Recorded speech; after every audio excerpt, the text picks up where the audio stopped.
प्राचीन काल में हिमालय की तलहटी में शिलादित्य नाम के एक ऋषि रहते थे। वे भगवान शिव के परम भक्त थे और वर्षों से एक ही शिला पर बैठकर तपस्या कर रहे थे। उनकी तपस्या इतनी कठोर थी कि उनके चारों ओर दिव्य प्रकाश फैलने लगा था।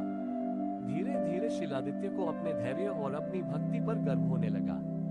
उन्हें लगने लगा कि उनके जैसा संयमी और अडिग भक्त पूरे ब्रह्मांड में कोई नहीं है।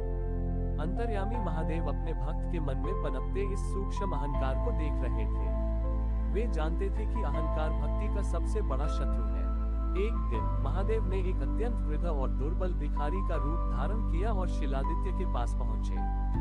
वृद्ध भिखारी ने कांपती आवाज में कहा, ऋषिवर, मैं बहुत दूर से आया हूँ और अत्यंत भूखा हूँ। क्या मुझे इस शिला के कोने पर थोड़ी जगह मिल सकती है ताकि मैं विश्राम कर सकूं? शिलादित्य ने अपनी आंखें खोली और क्रोधित होकर कहा, मूर्ख, क्या तू नहीं जानता कि यह शिला मेरी तपस्या का आसन है? यहाँ केवल सिद्ध पुरुषों का स्थान है। तू कहीं और जा। वृद्ध मुस्कुराया और बोला, महाराज, यदि आप इस पत्थर के एक टुकड़े का मोह नहीं छोड़ सकते, तो उस कैलाशपति को कैसे पाएंगे जो संपूर्ण जगत का मोह त्याग कर शमशान में निवास करते हैं? इतना कहकर वृद्ध ने उस शिला पर एक छोटा सा मिट्टी का दीपक रखा और ओझल हो गए। शिलादित्य को आश्चर्य हुआ। अचानक उन्होंने देखा कि उस दीपक की लौ से एक छोटी सी चींटी बाहर निकली। वह चींटी शिला के ऊपर चढ़ने लगी। शिलादित्य ने उसे झटक कर नीचे गिरा दिया, लेकिन वह चींटी बार बार ऊपर चढ़ती रही। अंत में वह चींटी एक विशाल पत्थर के नीचे दब गई। शिलादित्य को अपनी शक्ति पर गर्व हुआ और उन्होंने सोचा कि उन्होंने एक तुच्छ जीव को रोक दिया। लेकिन तभी महादेव अपने वास्तविक स्वरूप में प्रकट हुए। महादेव ने शिलादित्य से कहा, शिलादित्य, तुम जिस शिला पर बैठकर मेरी तपस्या कर रहे हो वह जड़ है, लेकिन वह चींटी जिसे तुमने तुच्छ समझा उसमें मेरा ही अंश था। तुम्हारी तपस्या ने तुम्हें एकाग्र तो बनाया, लेकिन दयालु नहीं। भक्ति का अर्थ पत्थर जैसा कठोर होना नहीं, बल्कि मोम जैसा पिघलना है।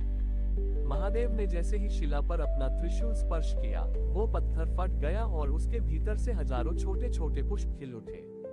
महादेव ने समझाया कि सच्ची तपस्या वह है जो हृदय में प्रेम और करुणा उत्पन्न करे, न कि श्रेष्ठता का भाव। शिलादित्य का अहंकार चूर चूर हो गया। उन्होंने महादेव के चरणों में गिरकर क्षमा मांगी। उन्होंने समझा कि महादेव केवल कैलाश पर नहीं, बल्कि हर उस जीव में है जिसे हम छोटा या कमजोर समझते हैं। शिलादित्य की क्षमा याचना के बाद महादेव ने उन्हें एक नया मार्ग दिखाया, जिससे ये कहानी भक्ति के एक और गहरे स्तर पर पहुंचती है।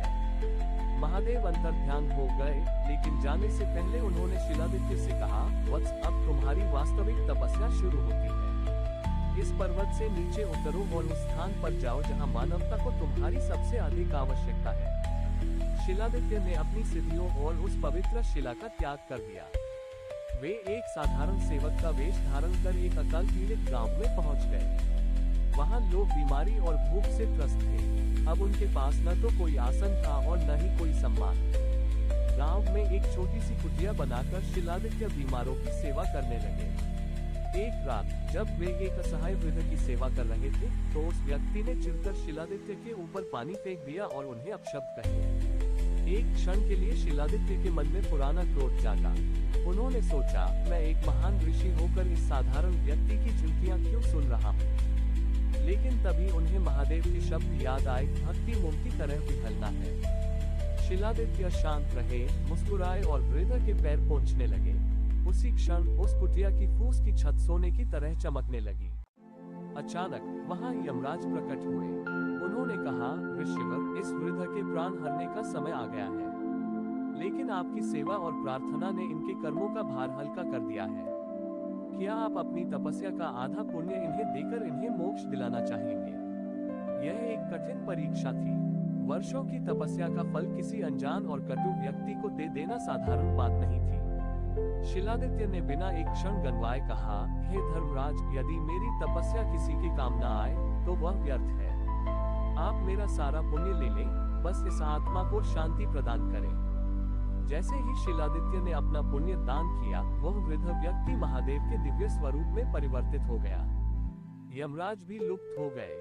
महादेव ने हंसते हुए कहा, ग्रेटर देन शिलादित्य, जब तुम्हारे पास सिद्ध ऋषि का अहंकार था तब तुम मुझ तक पहुंचने का प्रयास कर रहे थे, लेकिन जब तुमने स्वयं को मिटाकर दूसरों की सेवा की, तब मैं स्वयं तुम्हारे पास आ गया।